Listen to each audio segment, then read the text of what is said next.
Hello বন্ধুরা, আজ আমি বানাতে যাচ্ছি হোয়াইট পাস্তা। এটা দেখতেও যতটা সুন্দর, এটা খেতেও ততটা সুন্দর। এটা কিন্তু আমি লাইফে ফার্স্ট টাইম বানাচ্ছি, তাও আবার ইউটিউব দেখে। তো দেখো, একটা প্যানের মধ্যে জল দিয়ে কিছুটা পাস্তা দিয়ে তার মধ্যে একটু তেল দিয়ে আমি সেদ্ধ করে নিচ্ছি। আর এইদিকে কিছুটা পেঁয়াজ, লঙ্কা, রসুন চপ করে নিচ্ছি।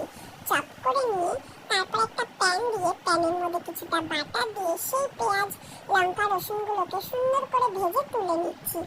তারপরে ওই প্যানে আবার একটু বাটার দিয়ে সুন্দর করে মেল্ট করে তার মধ্যে আমি দিয়ে দিচ্ছি একটু কর্নফ্লাওয়ার।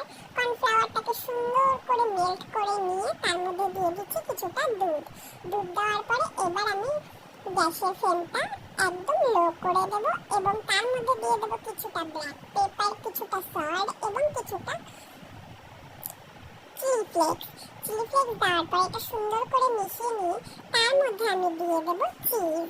আমার কাছে যে চিজটা ছিল আমি সেই চিজটা দিয়ে সুন্দর করে মেল্ট করে নিয়েছি এবং তার মধ্যে দিয়ে দেবো সেই ভেজে রাখা পেঁয়াজ, লঙ্কা, রসুনটা। তারপর তার মধ্যে বয়েল করে রাখা পাস্তাগুলো দিয়ে সুন্দর করে নেড়ে চেড়ে নিয়ে তো দেখো আমার পাস্তা রেডি।